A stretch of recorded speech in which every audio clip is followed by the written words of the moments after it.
C'est Le Monde en 7, c'est samedi 23 septembre 2023. Bonjour ou bonsoir à vous tous et merci d'être avec nous pour faire le tour d'horizon de quelques sujets de l'actualité de cette semaine. On va parler du Niger, le Niger qui a été privé de parole à la session des Nations Unies. Nous parlerons aussi du Mali. Assimi Goïta promet de rétablir un contrôle entier du territoire national. Au niveau de la Centrafrique, l'ancien président François Bozizé a été condamné à perpétuité pour rébellion, condamnation par contumace. Nous parlerons aussi du Sénégal, la présidentielle et une candidature dissidente dans le camp du pouvoir. C'est un ancien Premier ministre qui a annoncé sa candidature. Et puis on parlera aussi du Togo avec ces mots de Robert Doucet, toujours à la 78e session des Nations Unies. Il n'est pas question que le Togo serve de base arrière pour une agression contre un pays frère. Entendez le Niger. Pour évoquer ces sujets, je reçois aujourd'hui deux invités. Ashraf Ourosama, il est acteur politique, il est également juriste. Bonjour Ashraf. Oui, bonjour, Monsieur Samuel. Extrêmement ravi d'être avec vous aujourd'hui pour parler des sujets, disons, les plus importants de l'actualité internationale et nationale. Et merci d'avoir accepté l'invitation. Face à vous, Komi Mayaba, directeur de publication de l'hebdomadaire Symposium. Bonsoir, Komi Mayaba. Oui, bonsoir Samuel. Ça fait longtemps, on se retrouve encore pour la semaine en 7, le monde en 7. Et je salue Oyo et également Ourosama Ashraf, qui est un ami de tous les jours. On partage le plateau souvent ensemble. Et également à tous les téléspectateurs actuellement branchés pour le monde en 7.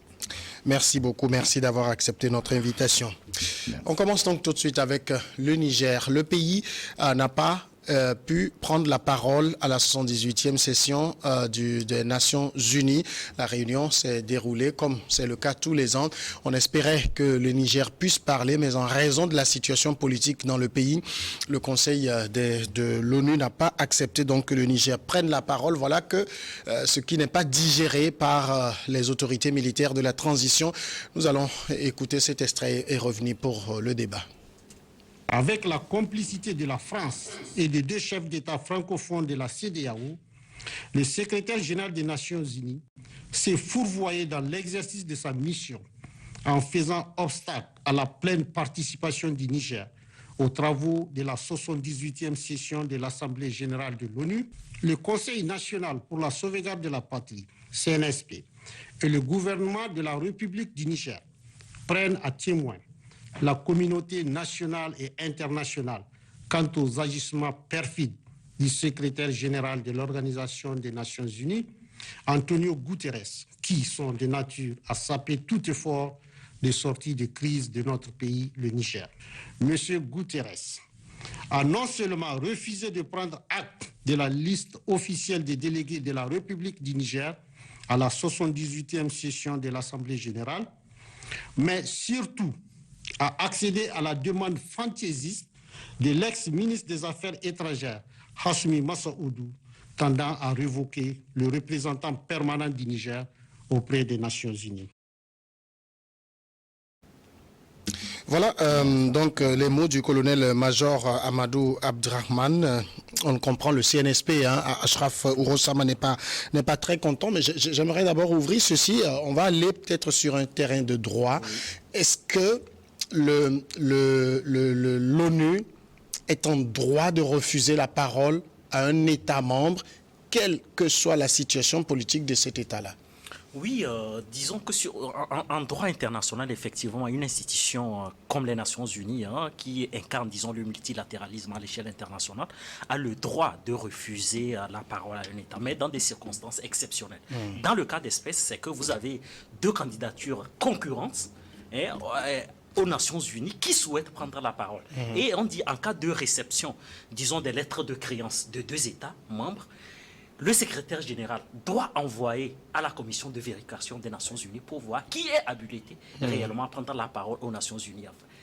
Dans le cas d'espèce, je crois que la commission de vérification a examiné également la requête qui a été formulée à leur endroit et qu'ils ont estimé qu'aujourd'hui, la légalité constitutionnelle au Niger doit véritablement être respecté et jusqu'à preuve du contraire, le président Bazoum demeure le président de la République. Donc à partir de là, c'est le ministre des Affaires étrangères du président Bazoum qui est habilité à prendre la parole aux Nations Unies. Donc je crois que le CNSP, je ne sais pas, peut-être qu'ils ont fait preuve de légèreté d'esprit, qu'ils ne comprennent pas le fonctionnement des Nations Unies, puisque dans leur allocution, on voit très bien qu'ils incriminent le secrétaire général des Nations Unies, alors qu'en réalité, cette prise de résolution, cette résolution-là n'est pas prise par le secrétaire général des Nations Unies, c'est plutôt la commission de vérification des Nations Unies qui a pris cette résolution. Donc il appartient au secrétaire général de prendre acte et de notifier aux États membres qui ne sont pas habilités à prendre la parole aux Nations Unies. Donc je crois que les Nations Unies, les Nations Unies ont les prérogatives,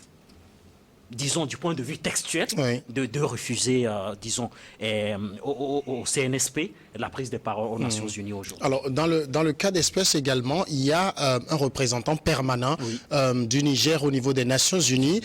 Il avait été nommé sous l'ancien régime, enfin sous le régime Bazoum. Oui. Lorsque le coup d'État a eu lieu, le représentant permanent a pris fait et cause pour les nouvelles autorités qui l'ont confirmé à son poste. En principe, ce statut devait lui permettre de s'exprimer. Non, mais ce statut ne devrait pas lui permettre de confirmer jusqu'à preuve du contraire. Oui, après le coup d'État. C'est-à-dire que c'est l'acte de confirmation qui cause problème. L'acte de confirmation a été fait par qui? Par des autorités qu'on juge irrégulières.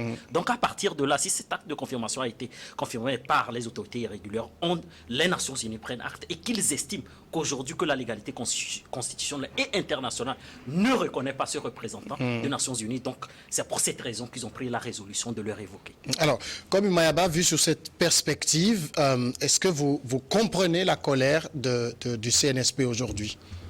En fait, en matière juridictionnelle, je pense que ce qui est fait ou ce qui est dit par rapport à la prise de la parole du Niger aux Nations Unies relève de la compétence des personnes comme l'a si évoqué mon cher ami Ouroussama, pour dire qu'aujourd'hui, est-ce qu'ils l'ont fait dans la légalité? Est-ce que c'est qu'ils ont le droit, vous l'avez posé la question, est-ce qu'ils ont le droit de leur refuser la parole, de prendre la parole aux Nations Unies?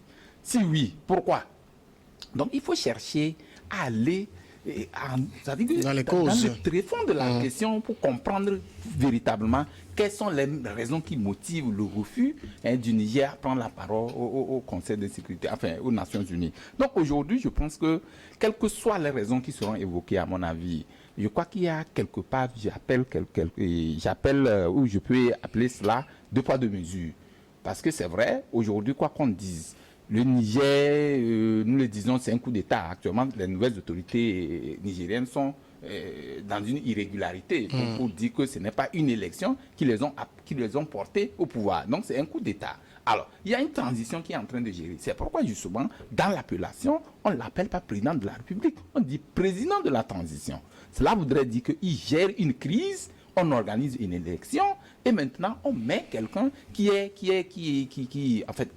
légitime, qui est légal. Donc ici, tant que ce n'est pas fait, est-ce que à toutes les prises de position ou des prises de parole aux instances internationales, est-ce qu'on peut leur permettre de pouvoir atteindre certaines de ces obligations ou de certaines de ces obligations? Donc je ne pense pas. Mais ce qui est important, c'est de comprendre que si dans les textes révèlent ou disent qu'il ne peut pas prendre la parole, moi, à mon avis, ce n'est pas la peine peut-être d'incriminer, mais c'est de savoir réellement est-ce qu'ils ont été lésés pour telle ou telle raison. C'est ce qui est important. Sinon, nous fonctionnons en termes de texte. Si les textes le disent oui, à quel niveau ça a péché jusqu'à ce que leur prise de parole ou leur refus de prendre la parole aux Nations Unies crée véritablement de la polémique. À mon avis, il faut aller chercher de façon beaucoup plus profonde pour comprendre qu'est-ce qu'il y en a, pourquoi cet acharnement et tout ce que... Et moi, je le dis, je regrette un truc. Aujourd'hui, les gens pensent que le Niger, comme on le dit, n'est pas une nation qui peut peut-être être connue par les instances internationales comme l'ONU, la CEDEAO, l'Union européenne et tout. De toutes les façons, aujourd'hui, ils sont sous sanction. Et quand vous voyez ce qui se passe au Niger maintenant, c'est beaucoup plus grave que tout. parce que j'ai écouté les populations qui actuellement commencent à s'alarmer parce que les produits comme l'oignon et tout ça là commencent à pourrir de l'autre côté du nord, voilà, des frontières, et les personnes, les gens, même les autorités, les nouvelles autorités nigériennes aujourd'hui commencent à se dire que, mais en fait, c'est des sanctions qui, ma foi, ne sont pas seulement pour les Nigériens, mais pour toute la sous-région. Mais au-delà de tout, moi, j'aurais souhaité qu'on gère cette crise-là de vaccaux beaucoup plus avec tact, quoi, pour que cela ne puisse pas avoir de répercussions sur d'autres nations. Parce que quand vous voyez au Bénin aujourd'hui, c'est le problème est pendant, quand les pays limitrophes aussi en souffrent également. Donc, c'est très dangereux. Et nous voudrons que les Nations Unies aussi aient dans leur agenda ces cas de figure, parce que c'est des cas où, quand ça arrive, on peut gérer et puis s'en sortir de la crise. Ici, on n'a pas vu le Niger s'exprimer. Ça veut dire, d'un côté, on ne reconnaît pas la légalité ou la légitimité du CNSP, mais de l'autre, on aurait quand même espéré voir le ministre des Affaires étrangères de Bazoum s'exprimer, mais le Niger a été privé de parole tout court. Oui, le Niger a été privé de parole tout court. Ce qu'il faut savoir, c'est qu'aujourd'hui, on le sait du point de vue, disons, des résolutions qui ont été prises, la personne habilité à prendre la parole au Niger. Mais on voit très bien qu'il n'y a pas eu de représentants du Niger qui ont pris la parole, disons, aux Nations Unies. Mais ce qu'il faut comprendre, c'est que soit il a été privé, soit c'est une rétractation également de cette autorité-là. Parce qu'à partir du moment où on le reconnaît comme la personne habilitée à prendre la décision, c'est qu'il a le droit de s'exprimer ou non. Donc ça peut être une rétractation du point de vue de certains enjeux. Ce qu'il faut savoir, c'est qu'en droit des traités, ça s'appelle le droit de légation. C'est-à-dire que lorsque vous voulez agir au nom de l'État aux Nations Unies, il y a ce qu'on appelle la procédure de vérification des pouvoirs.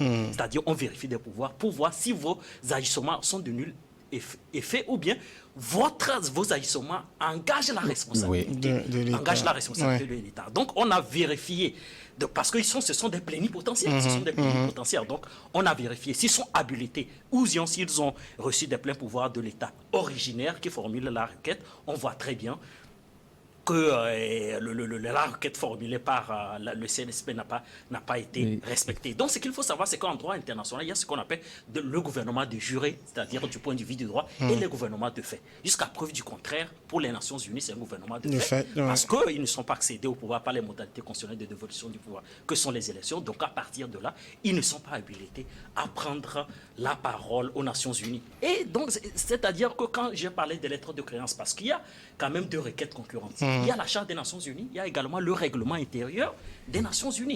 Donc c'est sur la base de ces textes-là que Antonio Guterres, la commission de vérification, a pris cette résolution. C'est pour cette raison que je dis il ne faut pas souvent être dans la passion. C'est-à-dire il faut aller du point de vue des textes et du point de vue de la légalité, internationale. Je crois que les conséquences en découlent à partir du point de vue de la légalité internationale. C'est pour cette raison que la commission...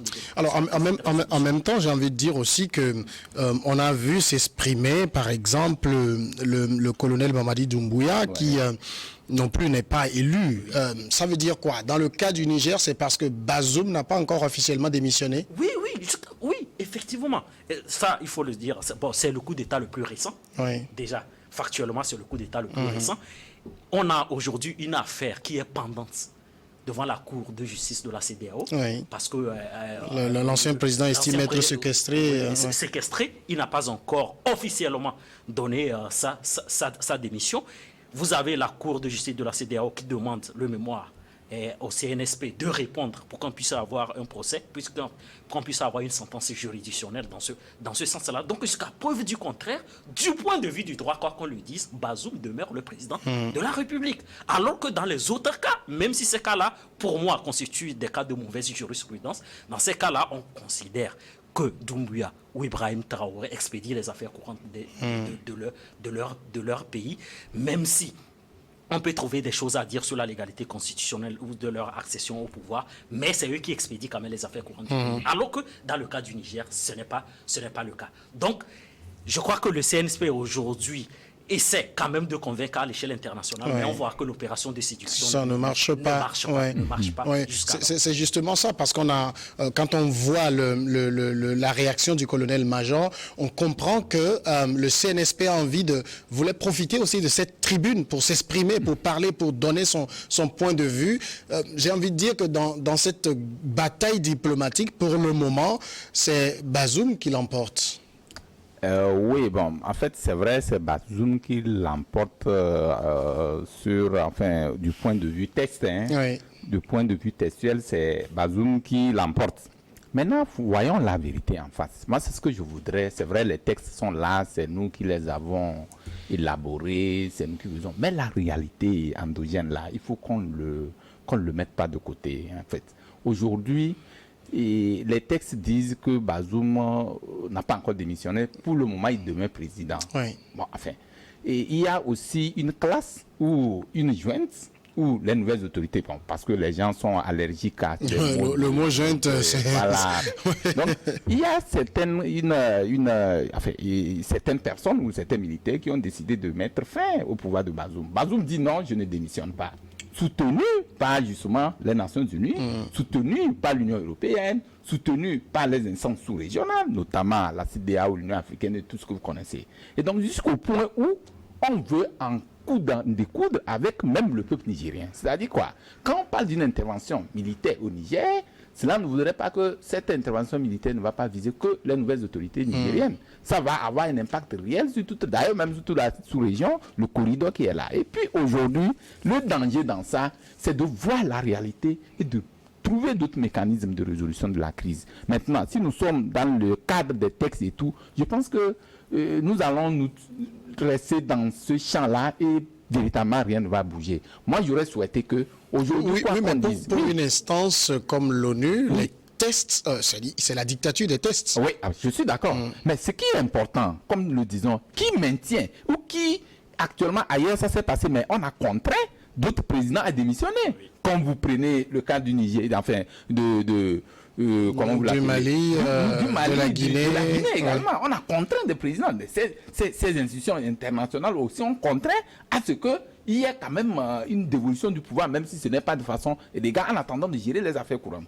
Mais ici, pourquoi est-ce que Bazoum maintient toujours, il ne veut pas démissionner? C'est parce que derrière, il y a des aiguillons, notamment la France, qui dit non, il y a des intérêts qui sont là-bas, je ne démissionne pas. Donc ça fait que ce guéguerre-là, ce bras de fer tendu entre les nouvelles autorités et quand vous parlez de Bazoum, Bazoum aujourd'hui ne reste que Bazoum. Est-ce que derrière Bazoum au Niger, il y a d'autres personnes qui sont pour Bazoum? Je ne sais pas. Mais ce que je sais, par rapport à ce diplomate-là qui est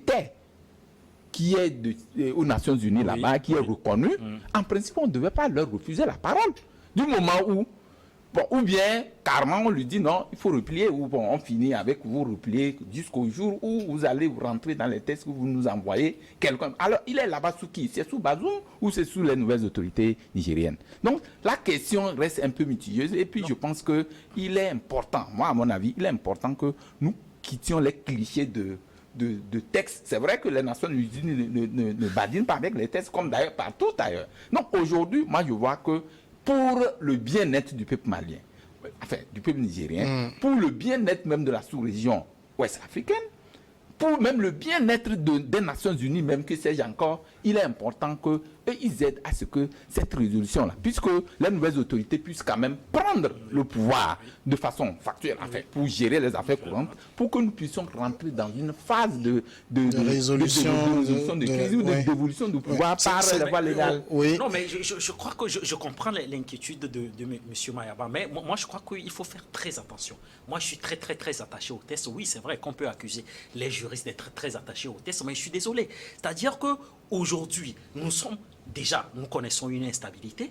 C'est-à-dire que si on doit toujours déroger à la règle ou à la légalité constitutionnelle, c'est le début de la déliquescence ou la fin de la phase de démocratisation du continent africain. Mais en même temps, il y a un pouvoir de fait, vous l'avez reconnu. Oui. Est-ce qu'on va jouer encore longtemps à la politique de l'autruche? Non, on ne va pas toujours continuer à la politique de l'autruche.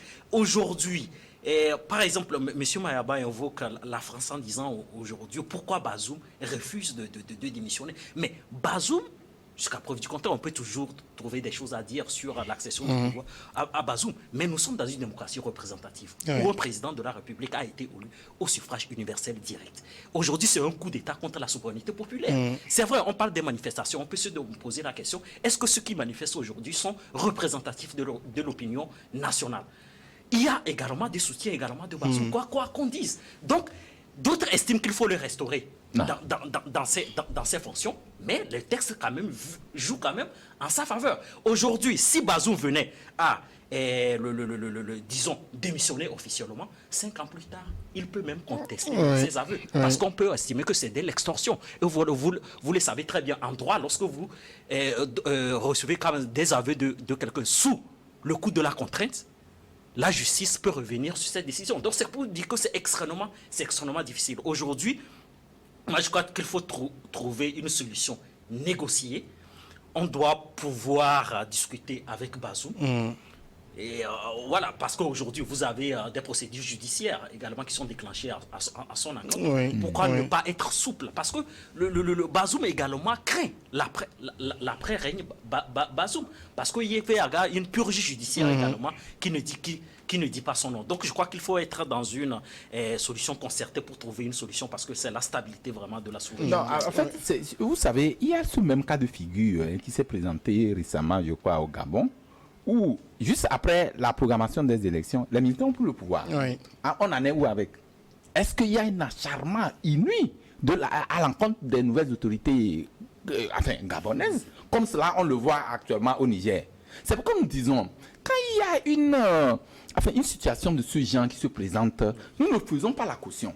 Du moment où nous savons que c'est une situation particulière, il faut trouver aussi des solutions pour quand même amener les populations, puisque c'est vrai, personne n'est ici pour faire l'apologie de coup d'État. Mais quand ça arrive du moment où c'est prévu, les textes le prévoient, quand il y a un coup d'État, il faut trouver des mécanismes. C'est prévu également comment ça arrive. Mais pourquoi d'une part, il y a 2 poids 2 mesures. Ailleurs, on est un peu souple. De l'autre côté, on est plus corsé. Donc, les gens se demandent à quel jeu se joue tous ceux qui maintiennent sur les textes pour arriver à ces jeux, à ces bassesses-là. Moi, je me dis qu'aujourd'hui, c'est vrai, la communauté internationale, l'ONU et tout ce que vous connaissez, n'a pas quand même...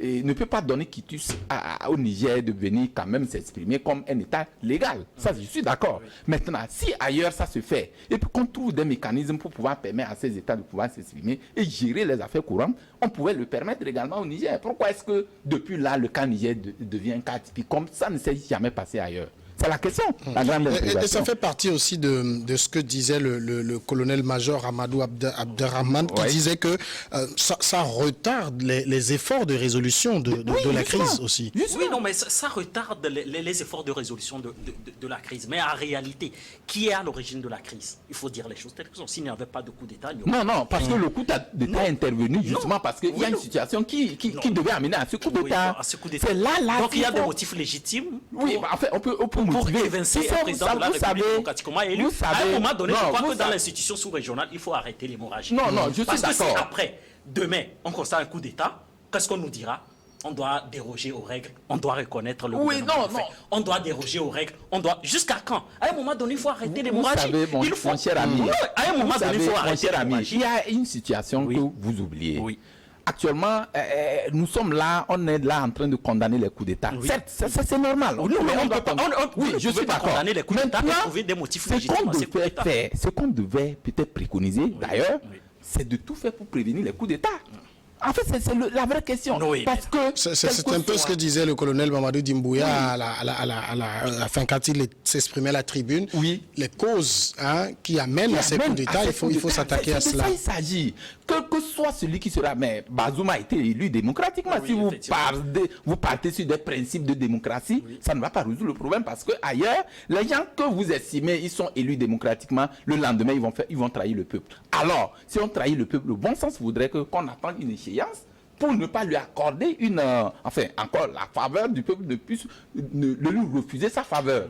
Maintenant, quand ça intervient dans ces cas de figure, parce que c'est pour dire quoi? C'est pour dire qu'aujourd'hui, quelles que soient les raisons qu'on donne pour motiver les coups d'État, pour expliquer ou donner des arguments par rapport à ces coups d'État, moi je trouve que nos gouvernants dans nos États africains, il faut revoir Parce qu'il faut véritablement... La gouvernance... Je crois que des efforts quand même sont fournis au quotidien dans tous les États africains. On peut parler de retard de démocratisation, mais il y a des efforts quand même qui sont fournis. En termes de gouvernance... vertueuse, et j'en passe. Maintenant, on ne peut pas expliquer des coups d'État en disant qu'il y a des motifs légitimes. Moi, je crois que les coups d'État sont condamnables. Il n'y a pas de raison explicative à ce D'accord. phénomène. Monsieur, permettez qu'on puisse évoluer. On va parler aussi de notre pays qui a connu un coup d'État, mais qui date désormais. C'est le Mali. Le Mali qui, hier, 22 septembre, a célébré son anniversaire d'accession à la souveraineté internationale. À cette occasion, le colonel Assimi Goïta s'est exprimé. Et il promet aujourd'hui, il promet de rétablir un contrôle entier du territoire parce qu'on le sait, la zone nord du Mali échappe encore au contrôle des autorités de la transition. Il y a même actuellement des combats entre le pouvoir et ceux qui se réclament de l'Azawad. Alors, aujourd'hui, quand Assimi Goïta promet de rétablir le contrôle du territoire, est-ce qu'on va dire qu'il était temps finalement que quelqu'un se lève pour montrer que le Mali ne s'arrête pas qu'à Bamako? Ah oui, l'un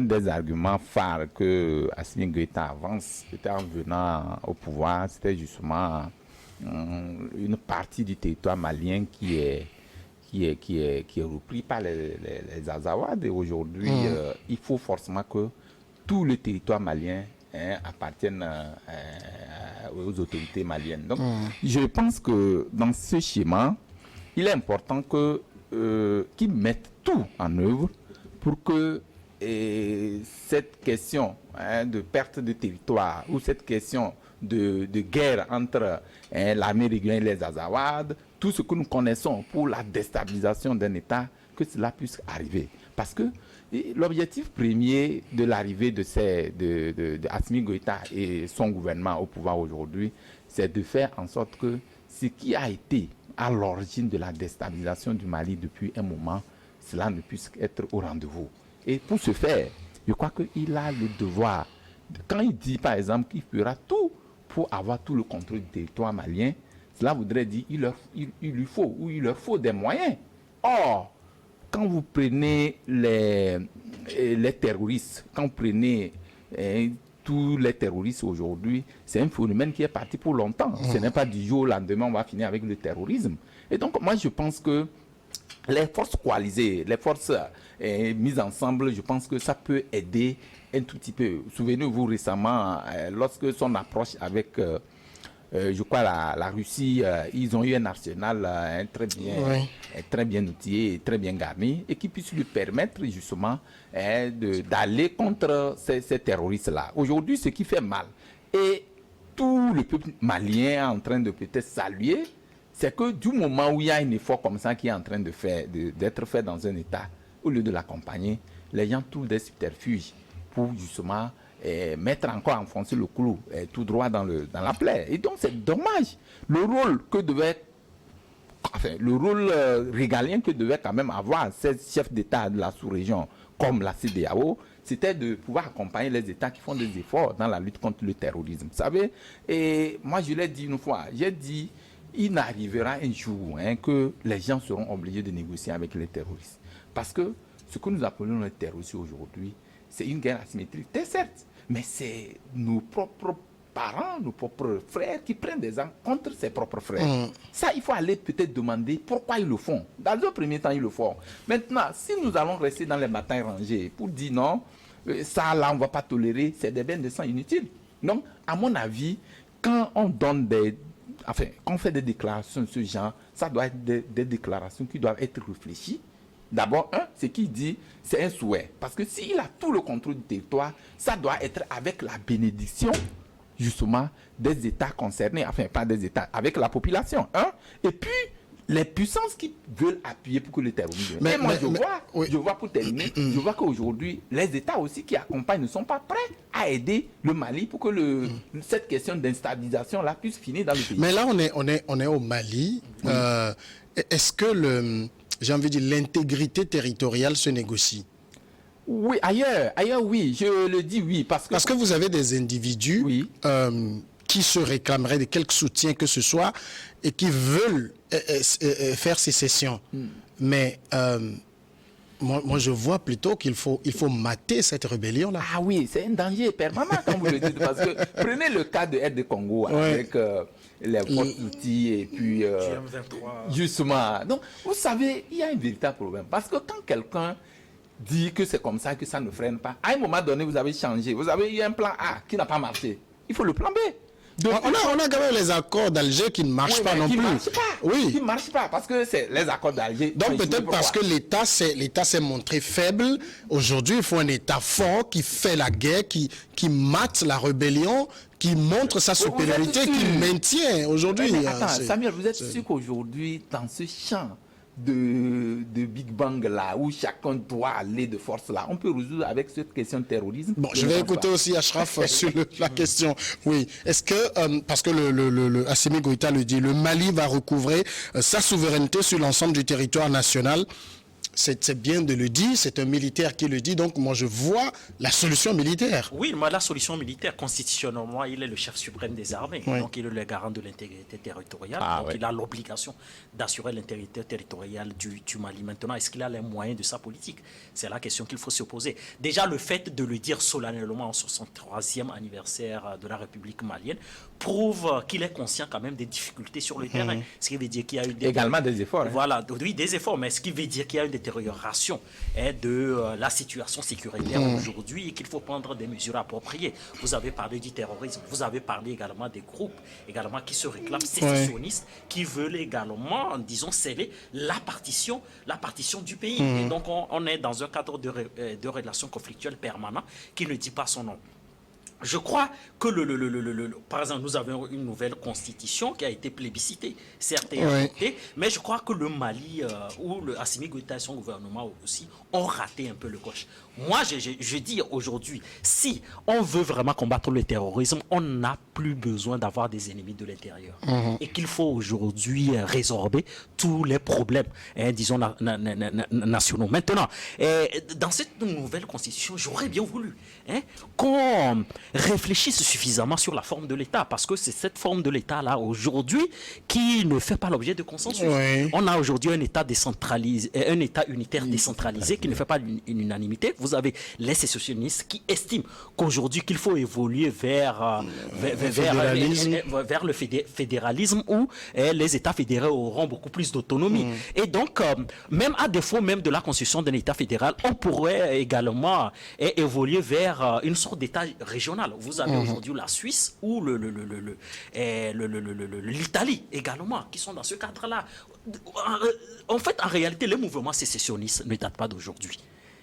Depuis des 10 illustres années, vous avez en Espagne la Catalogne qui menace de faire sécession. Mais l'État central a toujours réussi à résoudre ce problème. Moi, je me rappelle encore, il y a quelques années, quand Carles Puigdemont, qui est il y a eu une tentative d'organiser un référendum. Ça a été maté. Ça a été vraiment... violemment maté, c'est dit ce que nous disons. Ça a été violemment maté, oui, effectivement, l'État central... Aujourd'hui, est-ce que... Le monopole de la violence légitime appartient à l'État central. Est-ce que le souhait au niveau du Mali, ce n'est pas que les autorités puissent renforcer leur arsenal et mater la rébellion aussi?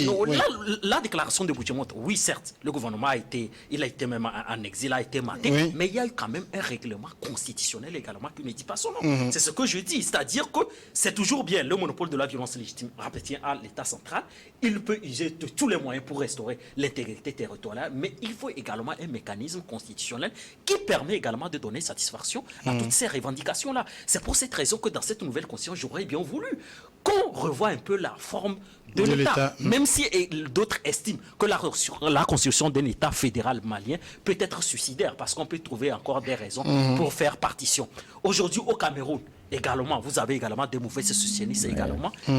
On a organisé au Cameroun un dialogue national, même si je dénonce la mauvaise foi du gouvernement Biya, qui n'a pas opérationnalisé toutes les résolutions qui ont été prises en amont. Donc, dans le cas, le malien, oui, certes, les accords d'Alger, mais on peut également organiser un nouveau dialogue national où il y aura des assises, où il y aura vraiment des vérités qui seront dites. Et donc à partir de là, on peut trouver une solution à l'amiable. Aujourd'hui, on sait très bien que le terrorisme est un phénomène transfrontalier. Vous avez une bonne partie du territoire qui n'est pas maîtrisé et on a également des mouvements sécessionnistes. Vous imaginez si les mouvements sécessionnistes venaient à signer un accord avec des terroristes, parce que d'autres peuvent estimer que c'est un accord contre nature, mais il ne faut rien exclure. Ça peut arriver. S'il advenait que les mouvements sécessionnistes et terroristes signent une coalition contre le gouvernement central, ça risque vraiment d'être une catastrophe. Donc c'est pour cette raison que j'appelle le gouvernement Assimi Goïta à la raison de réinviter les sécessionnistes à la table de négociation pour qu'on puisse trouver un mécanisme constitutionnel qui permet vraiment de sauvegarder une forme de l'État qui pourrait donner satisfaction aux autres. Alors nous sommes ici quand même en train de parler du mouvement national pour la libération de l'Azawad. L'Azawad, donc ça renvoie à ce qu'on sait. Est-ce que vous avez l'impression d'être avec des gens qui veulent discuter? Parce que là, lorsqu'on s'arroge même le droit de se choisir un nom en se disant nous sommes des Azawadiens et tout, on n'a pas l'impression d'être avec des gens sérieux qui veulent discuter, que ce soit de fédéralisme ou bien de la forme républicaine de l'État. En fait, ils ont leur raison en fait. Vous savez, c'est lorsque dans un État, il y a des disparités très inouïes, des disparités qui ne disent pas son nom. On voit dans un coin. Ça existe également au Togo, il y en a. Quand vous allez dans un contrée, dans certains contrées, on vous dit que c'est le Togo, vous n'allez pas croire. Ces personnes, quand vous voyez les personnalités qui sont en 4K qui passent, ils vont pousser des jurons, laissez-le, c'est le voleur du pays et tout ce que vous connaissez. Donc c'est ces mouvements-là, c'est ce genre de comportement qui amène souvent ces mouvements de ces sécessionnistes-là et puis ces camps rangés-là. Aujourd'hui, je pense qu'il est important d'appeler à un dialogue national, une assise nationale et poser sur la table de négociation les réels problèmes qui minent dans tel ou tel État. C'est la forme de l'État oui, justement, dans notre pays, ici au Togo, nous ne sommes pas encore au Togo, mais je vais prendre un exemple. Quand le chef de l'État a réfléchi sur un aspect donné en disant de pur cela, c'est-à-dire que programme d'urgence dans la savane. Parce qu'à un moment donné, le constat est que plus la population est véritablement lésée, et ça donne à d'autres pratiques. Donc là, quand Assimi Goïta fait des déclarations comme ça, je ne pense pas qu'il est en train de préconiser la force, les tirs et tout ce que vous connaissez. Donc c'est pourquoi je dis, il est en train de mettre dans son agenda toutes les formes de résolution de cette crise-là. Et donc, y compris la force également. Parce qu'il peut y avoir le dialogue, on peut discuter, on peut faire. Mais le bon sens, comme nous le disons sur le plateau, nous aurions souhaité qu'il y ait d'abord une assise nationale pour qu'on pose sur la table véritablement les problèmes auxquels ces populations qui se réclament, des populations lésées ou sécessionnistes là, qu'on puisse poser le problème. Mais ce serait difficile parce qu'aujourd'hui, vous savez, c'est mêlé avec la religion dans ces cas-là. Parce que ces phénomènes-là, c'est des migrations, c'est des populations, c'est des immigrés, quoi. Les gens qui ont été, la guerre de Libye, qui ont amené les gens vers le nord du Nigeria, qui ont transité vers... comment l'appelle-t-on, le Niger en venant vers le Mali. Donc c'est tout ce monde-là qui forme aujourd'hui un véritable problème en ce qui concerne le terrorisme. Et donc pour ce faire, il veut se donner un nom. C'est là qu'on parlait entre-temps de Boko Haram, Boko Haram dit qu'on vient faire des enlèvements, on demande des rançons. Aujourd'hui, il n'y en a plus ça. C'est des gens qui viennent, ils tuent pour raison, ils repartent. Avant, c'était quoi? C'était on vient faire des enlèvements et on demande rançon. Et on vous dit, nous avons pris quelqu'un. Les otages, j'allais dire, on fait des otages, on demande rançon. Aujourd'hui, ça évolue autrement. Mais ça existe, mais si nous nous trouvons. Aujourd'hui, c'est des gens qui s'arment. Nous ne savons pas d'où viennent les armes.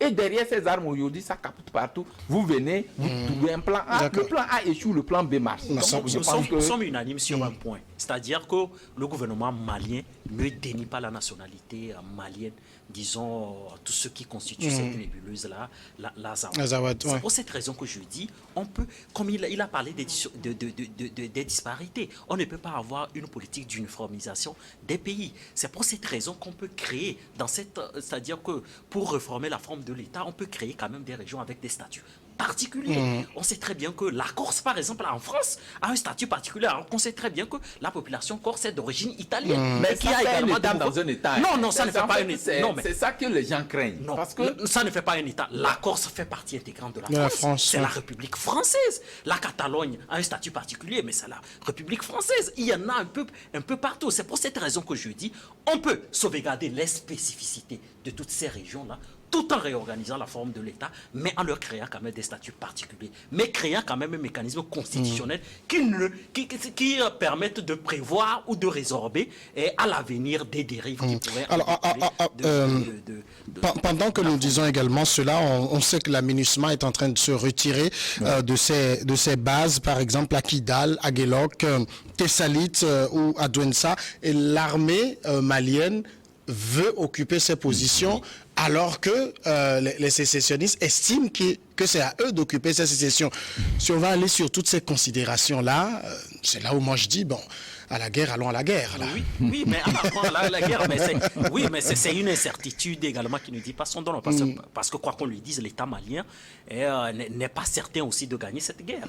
Donc à un moment donné, il faut trouver un consensus. C'est ce que je dis. C'est-à-dire que le gouvernement malien a souhaité le départ des forces françaises et de l'ONU, ce qui veut dire qu'il croit, disons, aux vertus ou à la combativité, à l'abnégation de l'armée républicaine malienne. Donc il leur revient aujourd'hui de restaurer disons, l'intégrité territoriale du pays. Maintenant, avec le départ de la MINUSMA, quoi qu'on lui dise, on peut les qualifier de forces coloniales. Ça reste quand même un vide.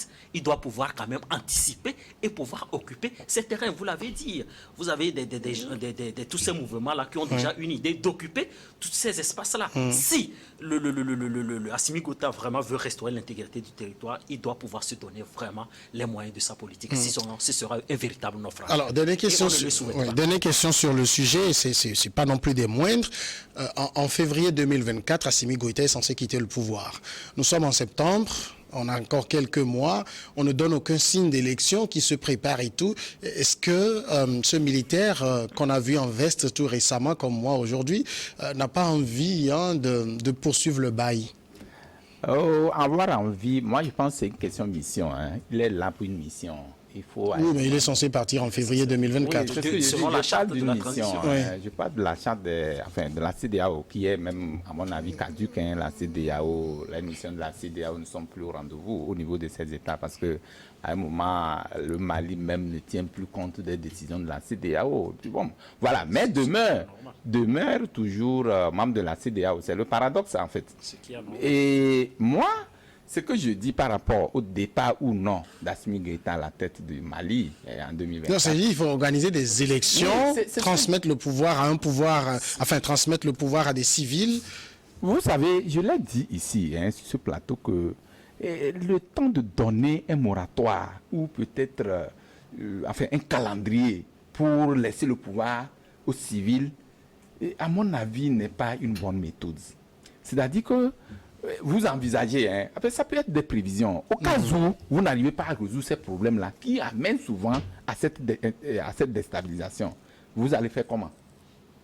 La grande question reste. C'est-à-dire que quand on dit on vous donne 2 ans pour organiser, en fait, l'agenda est là. Il faut 2 ans. Mais au cas où vous n'arrivez pas à le faire, malgré les différentes tribulations qui sont là et tout ce que vous connaissez, et vous n'arrivez pas à le faire, comment vous allez faire? La question reste posée. Moi, à mon avis, il serait mieux. C'est vrai que c'est difficile de résoudre le problème du terrorisme, mais il serait mieux, comme nous le disions, puisqu'il y a une nouvelle constitution qui est là, ça définit ou ça clarifie tout. Il faut à un moment donné que les nouvelles autorités comprennent, ou le peuple comprend que dans un temps donné, si quelqu'un est là, c'est pour nous aider à évoluer. Maintenant, du moment où ça ne marche pas, les élections, c'est rien. On ne peut pas résoudre le problème d'élection, du terrorisme avant d'aller aux élections. Je ne pense pas. Oui. Au Mali, on ne pourra pas. Donc, dans ce cas, qu'est-ce qu'il faut faire? Il faut rapidement faire tout pour vider les affaires courantes. Parce que les affaires courantes, c'est quoi? Les contentieux. Parce que quand on va organiser des élections, tout à l'heure, comme il le disait, je suis d'accord. Parce que si on a des États où on ne peut pas avoir la représentativité des commissions électorales, ne peut pas accéder à certaines zones, ce serait difficile d'avoir un président qui soit élu de façon légitime. Ça aussi, la légitimité aussi doit compter dans ce cas. Mais qu'est-ce qu'il faut faire dans ce cas de figure? Je pense qu'il serait important que Assimi Goïta et son gouvernement pensent à une forme de résolution de la crise, même s'il ne peut pas sortir ou il ne peut pas organiser des élections avant leur départ, qu'on fasse un référendum. Pour voir. Ça, c'est déjà fait. Hein. Non, oui, bon, on a fait un référendum. Pour la nouvelle constitution. Oui, bon, je ne comprends pas. C'est vrai, la nouvelle constitution a été faite maintenant. Je parle de sa position réelle pour partir en 2024. S'il arrivait qu'il n'arrivait pas à atteindre sa mission. Oui. Comment on résout cela? Ça revient à la CEDEAO.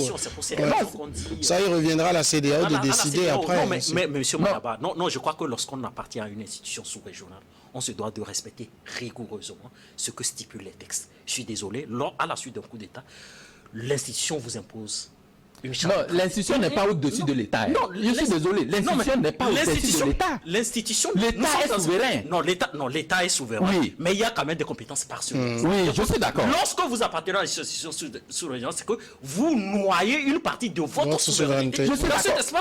Mais attends, il y a une situation que vous oubliez. Oui. Vous oubliez que l'organisation d'élections dans un État appartient qu'à cet État. Oui. Ce n'est pas à la CEDEAO de venir organiser des élections dans un État. Oui, mais effectivement, l'institution sous-régionale également a un droit de regard sur le calendrier. Justement, ne faites pas des injonctions. Non, ce qui veut dire qu'aujourd'hui, vous l'avez dit très bien, le mois de février prochain, c'est dans quelques mois, si Assimi Goïta n'arrive pas à restaurer l'intégrité territoriale factuellement, ce qui veut dire qu'il a failli quand même à sa mission. Parce que tous ces putschistes, quoi qu'on le dise, brandissent toujours l'arme sécuritaire pour légitimer leur forfait. Donc c'est pour dire tout simplement qu'il a l'obligation d'avoir des résultats, mais en février 2024, nous ne voulons pas entendre une prorogation de la... Si l'avant-projet de constitution... Il faut organiser des élections et remettre le on va aviser. Je vais introduire donc le sujet suivant, peut-être avant de laisser l'antenne pour la pause. C'est la Centrafrique, où l'ancien président, le général François Bozizé, a été condamné par contumace à de la prison à perpétuité pour rébellion. Ancien président de la Centrafrique et chef en exil de la principale coalition rebelle. Il a été condamné jeudi par contumace aux travaux forcés à perpétuité à Bangui, notamment pour complot et rébellion. Il fallait s'y attendre un peu. Ah non, je pense que son sort est scellé. Le sort est scellé. Vous savez, François Bozizé aujourd'hui, moi ça fait honte pour l'Afrique, que monsieur comme Bozizé, tout ce que nous avons vu, nous avons constaté dans ce pays sous son régime reste quand même immémorial. C'est-à-dire que c'est des situations, quand on se rappelle, ça fait froid au dos. Et aujourd'hui, je pense même sa condamnation, à mon avis, même c'est plus léger que ce que pouvait le faire. Mais je me demande pourquoi même la Cour pénale internationale ne s'est pas investie dans le dossier pour pouvoir avoir une poursuite et tout. Mais je pense que cette condamnation, ça vient à point résoudre un peu le problème d'injustice ou d'injustice dans un pays. S'il a pu le faire, si on peut le faire, on peut l'exécuter jusqu'à ce point, je pense que ça peut donner un regain de joie au peuple centrafricain. Alors permettez donc que nous annoncions la pause. On regarde ensemble le journal pour une dizaine de minutes et on continuera avec la Centrafrique après la pause.